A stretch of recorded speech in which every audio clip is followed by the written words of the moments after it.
वो ऐसी घटिया मानसिकता के लोग हैं जिन लोगों को जेल में होना चाहिए, वो आज सदन में बैठे हैं। और जिस एक्टर ने ये कहा था कि आजादी 2014 के बाद मिली है और 47 से पहले भीख मिली थी, और वो भारतीय जनता पार्टी के नुमाइंदों के साथ बैठकर मूवी देखती है और वो कहती है कि जो मेरी मूवी नहीं देखेगा वो देशद्रोही है। ऐसे लोगों ने, एक अंधभक्तों की दीदी है जो कंगना रनावत है और वो अंधभक्तों का चाचा है, ऐसे लोगों ने इन गोबर भक्तों के दिमाग को और ज्यादा हौसला बढ़ा दिया।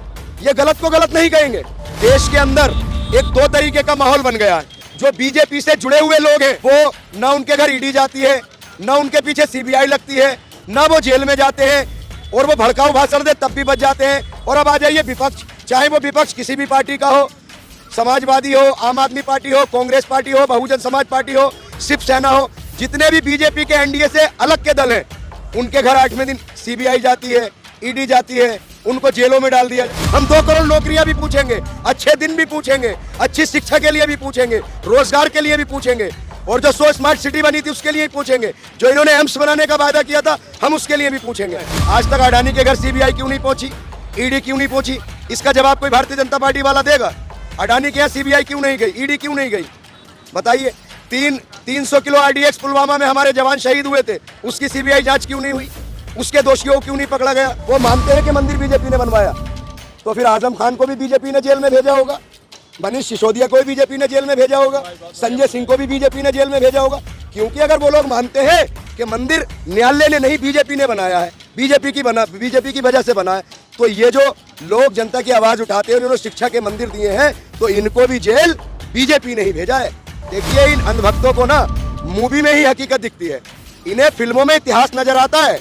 ऐसे कंगना रनावत है, उन्हें भी फिल्मों में इतिहास आता है। एक वो कॉमेडियन है, उन्हें सोशल एक्टिविस्ट की जगह कॉमेडी में चले जाना चाहिए, क्योंकि अब जॉनी लीवर भी फिल्म इंडस्ट्री से रिटायर हो गए, राजपाल यादव भी अब कम फिल्मों में आ रहे हैं, आसरानी भी बुढ़ापे में आ गए। जो दिल्ली का दीपक है वो कॉमेडी करता है ना, उसे फिल्मों में इतिहास दिखाई देता है और अपने आप को देशभक्त कहता है। अगर वो देशभक्त होता, उसकी एक भी वीडियो में दिखा दीजिए उसने रोजगार पे सवाल किया हो, उसने देश में जो बेटियों के साथ दुर्दशा हुई है उन पर सवाल किया हो, पहलवान बेटियों के साथ जो बृहभूषण सिंह पर आरोप लगे उस पर उसने आवाज उठाई हो। नोटंकी करता है इस तरीके से।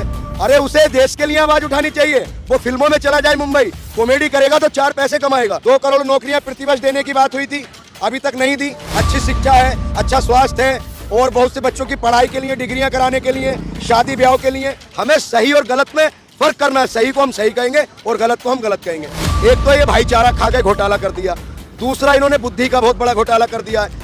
लोगों की जो माइंड, बिल्कुल ऐसी बुद्धि में गोबर भर दिया है।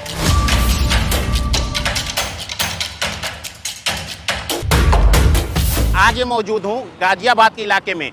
यहाँ की जनता से हम बात करेंगे, कैसे रहे मोदी जी के 9 साल, क्या रोजगार मिला युवाओं को या फिर नहीं, क्या विकास की गंगा बही या फिर डूब गई। वहीं दूसरी तरफ ये भी बात करेंगे 2024 को लेकर, जनता में क्या माहौल है 2024 को लेकर, क्या मोदी जी तीसरी बार वापसी कर पाएंगे या फिर जनता बदलाव देखना चाहती है। इन्हीं सब मुद्दों पर हम जनता के बीच जाएंगे और बात करेंगे 2024 को लेकर। आइए और सीधे जुड़ते हैं और जानते हैं कि जनता क्या कहना चाह रही है 2024 को लेकर। क्या लगता है किसकी सरकार बनेगी अगली बार?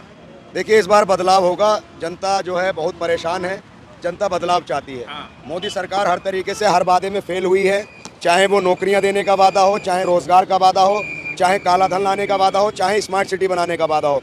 तो जनता अब इनके झूठ से तंग आ गई है। तो इस बार 24 में बदलाव जरूरी है, बदलाव निश्चित है, बदलाव होगा, जनता जाग चुकी है। उधर से मोदी जी दावा कर रहे हैं।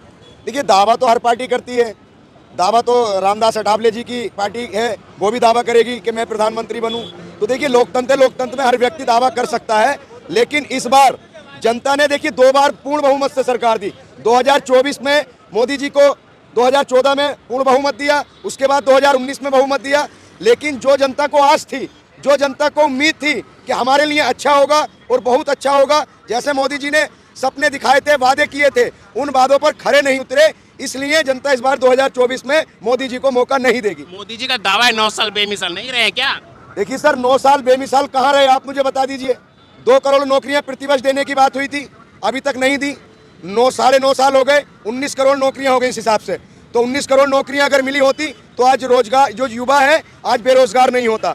नौकरियों के और रोजगार के मामले में सरकार पूरी तरीके से फेल हुई है। 5 केजी राशन दे रहे हैं 80 करोड़ लोगों को, उसी खाइए और उसी में खुश रहिए। देखिए सर, 5 किलो राशन समस्या का समाधान नहीं है।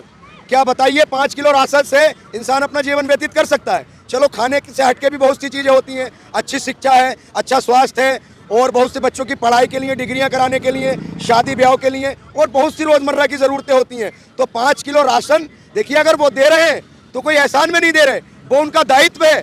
और इससे पहले भी राशन मिलता था, ऐसा नहीं है कि 14 के बाद ही राशन मिला है। तो ये राशन जो किसी का नहीं है, ये हम जिनका अधिकार है, जिन्हें मिलता आया है, उन्हें ही मिलता है आज के डेट में। तो राशन से काम नहीं चलेगा, लोगों को रोजगार भी चाहिए, अच्छी शिक्षा भी चाहिए, अच्छा स्वास्थ्य भी चाहिए, और अच्छा एम्प्लॉयमेंट भी चाहिए। इतने सारे दे रहे वादे कर रहे हैं मोदी जी, क्या सही नहीं है क्या मोदी जी? देखिए वादे, वो कहते हैं कि क्या हुआ तेरा वादा, वादे पे वादा, वादे पे वादा। देखिए वादा खिलाफ ही हुई है। अगर एक बात बताइए, 10 वादे किए हैं और एक वादा पूरा हुआ हो, बाकी के 9 नहीं हुए, तो उसे आप काम नहीं कहेंगे। अगर 100 में से 10 काम अच्छे हुए और 90 गलत हुए हैं, तो 10 सही हुए और 90 गलत हुए, तो फिर वादे पूरे कहाँ हुए? वादे तो बहुत से किए थे, 15-15 लाख देने भी किए थे, बाद में कह दिया कि जुमला है। अरे वो तो जुमला अमित सब बोल चुके हैं। तो भैया ऐसा जुमला काहे दिए कि क्यों कहा था कि हम 15 लाख देंगे? एक चुनावी घोषणा पत्र में आप बोलते हैं कि 15 लाख देंगे। अरे नेता है, गलती तो हो जाती है। देखिए गलती कैसे हो जाती है? अगर बीजेपी के नेताओं से गलती हो जाए तो हो जाए, अगर दूसरी कोई पार्टी का गलत बोलते तो उसको ट्रोल करते हैं। तो देखिए ये दोगली राजनीति है, और मैं दोगली राजनीति का समर्थन नहीं करता। जिस तरीके से आपने देखा होगा, देश के अंदर एक 2 तरीके का माहौल बन गया है। जो बीजेपी से जुड़े हुए लोग हैं, वो ना उनके घर ईडी जाती है, ना उनके पीछे सीबीआई लगती है, ना वो जेल में जाते हैं, और वो भड़काऊ भाषण दे तब भी बच जाते हैं। और अब आ जाइए विपक्ष, चाहे वो विपक्ष किसी भी पार्टी का हो, समाजवादी हो, आम आदमी पार्टी हो, कांग्रेस पार्टी हो, बहुजन समाज पार्टी हो, शिवसेना हो, जितने भी बीजेपी के एनडीए से अलग के दल हैं, उनके घर 8वें दिन सीबीआई जाती है, ईडी जाती है, उनको जेलों में डाल दिया जाता है। तो गलत करते तभी तो ईडी जाती है वहाँ पे। सर ये बताइए, गलत क्या सिर्फ विपक्षी लोग कर रहे हैं? सरकार में बैठे हुए लोग गलत नहीं कर रहे हैं? आज तक अडानी के घर सीबीआई क्यों नहीं पहुंची, ईडी क्यों नहीं पहुंची?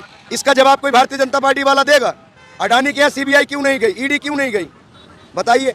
300 किलो आरडीएक्स पुलवामा में हमारे जवान शहीद हुए थे, उसकी सीबीआई जांच क्यों नहीं हुई? उसके दोषियों को क्यों नहीं पकड़ा गया? अतीक अहमद की हत्या हुई थी, तो मोदी जी तो कह रहे हैं ना सर्जिकल स्ट्राइक करवा चुके हैं। सर सर्जिकल स्ट्राइक करा चुके हैं, तो उस जो आरडीएक्स गया था वो कहां से गया? आखिर किन लोगों की वजह से गया आरडीएक्स? मैं कह रहा हूं चाहे विदेशी ताकत का हाथ था, लेकिन उस आरडीएक्स को पहुंचाने में कहीं ना कहीं हमारे देश के लोग थे। वो लोग कौन थे? ये सवाल जनता पिछले 5 साल से पूछ रही है, लेकिन इसका समाधान अभी तक नहीं हुआ है। तो सवाल तो हम पूछेंगे।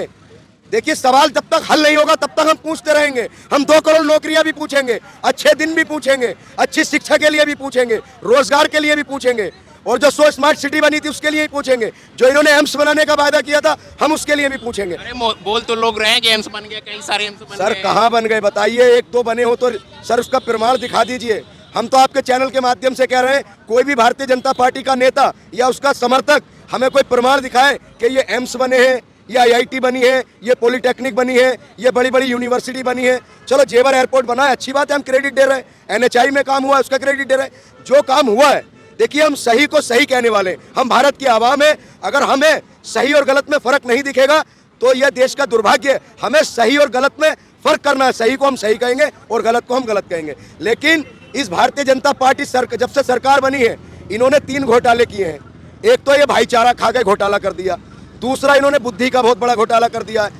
लोगों की जो माइंड बिल्कुल ऐसी बुद्धि में गोबर भर दिया है। कुछ लोगों की मेंटलिटी ये है कि आप बीजेपी का विरोध करोगे तो आप देशद्रोही हो, आप आतंकवादी हो, आप पाकिस्तान चले जाओ। और एक बात बताइए, बीजेपी कोई देश है?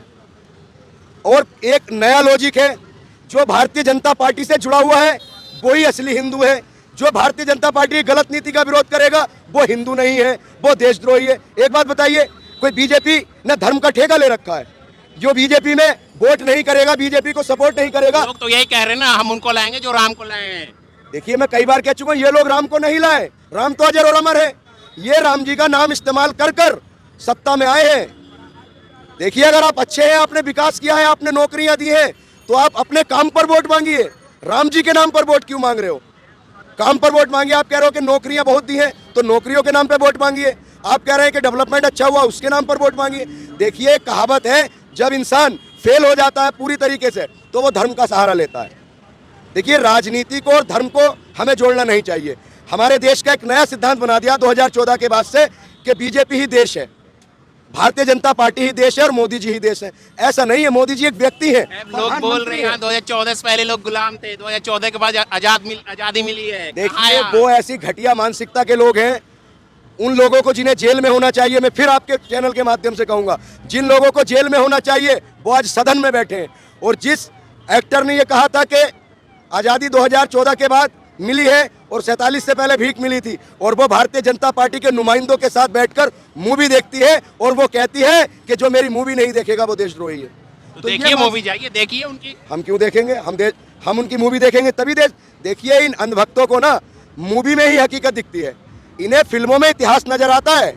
ऐसे कंगना रनावत है, उन्हें भी फिल्मों में इतिहास आता है। एक वो कॉमेडियन है, उन्हें सोशल एक्टिविस्ट की जगह कॉमेडी में चले जाना चाहिए, क्योंकि अब जॉनी लीवर भी फिल्म इंडस्ट्री से रिटायर हो गए, राजपाल यादव भी अब कम फिल्मों में आ रहे हैं, आसरानी भी बुढ़ापे में आ गए। जो दिल्ली का दीपक है वो कॉमेडी करता है ना, उसे फिल्मों में इतिहास दिखाई देता है और अपने आप को देशभक्त कहता है। अगर वो देशभक्त होता, उसकी एक भी वीडियो में दिखा दीजिए उसने रोजगार पे सवाल किया हो, उसने देश में जो बेटियों के साथ दुर्दशा हुई है उन पर सवाल किया हो, पहलवान बेटियों के साथ जो बृजभूषण सिंह पर आरोप लगे उस पर उसने आवाज उठाई हो, वो देश के किसानों के साथ खड़ा हुआ हो। नोटंकी करता है इस तरीके से, अरे उसे देश के लिए आवाज उठानी चाहिए। ऐसे एक तरीके से बीजेपी की दलाली करने से बेहतर है वो फिल्मों में चला जाए, मुंबई कॉमेडी करेगा तो 4 पैसे कमाएगा। ऐसे लोगों ने, एक अंधभक्तों की दीदी है जो कंगना रनावत है और वह अंधभक्तों का चाचा है, ऐसे लोगों ने इन गोबर भक्तों के दिमाग को और ज्यादा हौसला बढ़ा दिया। ये गलत को गलत नहीं कहेंगे, सही को गलत कहेंगे। देखिए सही को सही कहने की हिम्मत रखो और गलत को गलत कहो। हम देखिए छाती पर चलकर सच बोलना आदत है हमारी, हम किसी सरकार की दलाली नहीं करते। लोग तो कह रहे हैं ना मोदी है तो मुमकिन है, हर घर मोदी। देखिए हर घर मोदी, मैं तो चाहता हूं अगर मेरे देश के प्रधानमंत्री हैं ऐसा काम करें जो हर घर में मोदी को पूजा जाए, हर घर में सरकारी नौकरी दे दे, हर घर में अच्छा मकान दे दे। सरकारी नौकरी तो बांट रहे हैं, हर ट्विटर पे देखिए। अरे सर कहाँ है, वही तो मैं कह रहा हूँ। अगर सरकारी नौकरियां बांटी हैं, हर घर मोदी है, तो फिर मंदिर के नाम पर वोट क्यों मांगते हैं? राम जी के नाम पर वोट क्यों मांगते हैं? लोग तो बोल रहे हैं ना राम मंदिर तो उन्हीं के राज में बना है। कौन लोग बोल? देखिए वो लोग बोल रहे हैं, उनका जो है ना दिमाग में गोबर भर गया है, उन्हें न्यायालय की कदर पता नहीं है, न्यायालय ने मंदिर बनवाया। देखिए वो लोग एक तरफ मानते हैं कि मंदिर बीजेपी ने बनवाया, सुप्रीम कोर्ट ने नहीं बनवाया। अगर सुप्रीम कोर्ट ने बनवाया तो पहले क्यों नहीं बनवाया? बीजेपी के आने पे मंदिर बना। तो मैं उन लोगों से एक सवाल पूछना चाहता हूं आपके चैनल के माध्यम से, वो मानते हैं कि मंदिर बीजेपी ने बनवाया, तो फिर आजम खान को भी बीजेपी ने जेल में भेजा होगा, मनीष सिसोदिया को भी बीजेपी ने जेल में भेजा होगा, संजय सिंह को भी बीजेपी ने जेल में भेजा होगा। क्योंकि अगर वो लोग मानते हैं कि मंदिर न्यायालय ने नहीं बीजेपी ने बनाया है, बीजेपी की वजह से बना है, तो ये जो लोग जनता की आवाज उठाते हैं, उन्होंने शिक्षा के मंदिर दिए हैं, तो इनको भी जेल बीजेपी ने ही भेजा है। इस हिसाब से जैसे उनका समीकरण बीजेपी ने जेल भेजा है, फिर उनको ये बताइए मोदी राज में महंगाई है कि नहीं? भैया महंगाई मुझे तो बहुत दिखती है, लेकिन स्मृति ईरानी को नहीं दिखती। वो जब यूपीए की सरकार थी तो वो 395 का सिलेंडर हुआ तो सड़क पर बैठकर घंटी बजाती थी, थालियां बजाती थी, नोटंकी करती थी। आज सिलेंडर 12 तक पहुंच गया, अब दिखाई नहीं देती, अब दिखाई नहीं देती। कहाँ चली गई वो मिनिस्टर है देश की, बेटियों पर वो नहीं बोलती, महंगाई पर वो नहीं बोलती।